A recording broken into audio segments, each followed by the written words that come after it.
So welcome to the Friday Value videos, and this is the last of a series I've been doing on all numbers are needed for success. Now, I could spend a lot of time on this series, but I know you might be wanting me to move on to something else. But we've been talking about reasons why some attempts at change fail. And we started talking about food and diet and wanting to achieve a healthy weight or impact our health, any potential conditions that may be going on. And, you want that blood work to improve at the doctors and all those different things. So we started with that. And then we started moving into, is your workout working? Are you getting stronger? Are you feeling fit? Or do you have good endurance? Can you do all the things in life that you want to do? And the first part of this on the workout end of it was, is your movement isolated?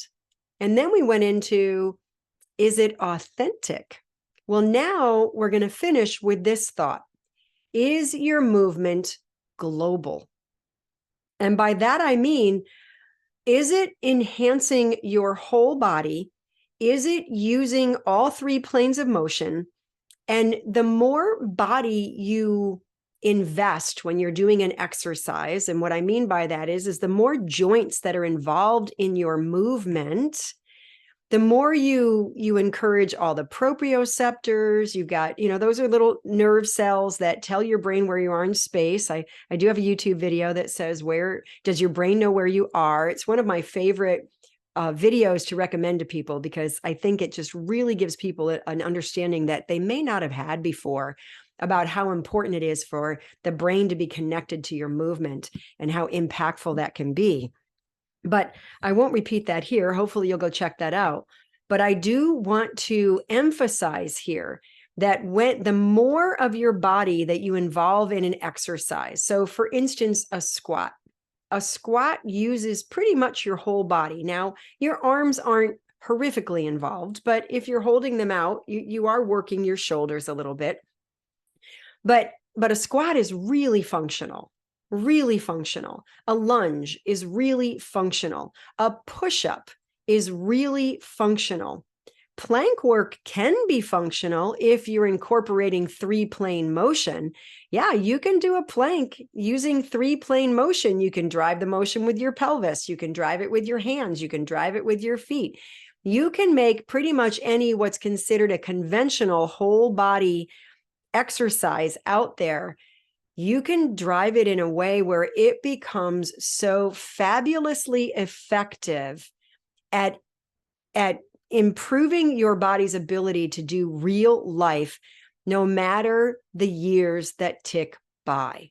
So it's so important for you to understand that. So are you exercising for real life? To be able to get up and down, to be able to play with grandchildren, great grandchildren. My oldest grandchild just turned 22. I'm not in a hurry for him to become a dad, because, he's just got out of the Marines and he's working on other things in life. But it's when he does have kids, I want to be able to get on and off the floor with those kids. I want to be able to run around with them. I don't want that to stop just because the years are ticking. Gardening. How many of you love to garden? You got to get on and off the ground to garden, to do it well and to really enjoy it without pain. What about getting something out of the trunk of a car without injuring your back? What about getting, just hiking, doing things for quality of life, real life? So do your workouts improve your ability? Do you train your body for real life? Not like a dead person. Isolating muscles, isolating body parts, doing movements that we never would do in real life, and doing them repetitively against resistance, which is crazy. So I hope this has really helped you. I hope this has got you thinking when you go to the gym.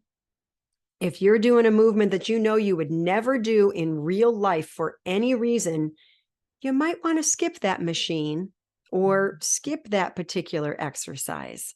And if you haven't, checked off all the numbers required, in order for your food intake to enhance health and ideal weight, and I do want to repeat before I'm done here, this isn't about being perfect. This isn't about doing everything perfectly, which can overwhelm you and then you won't do anything.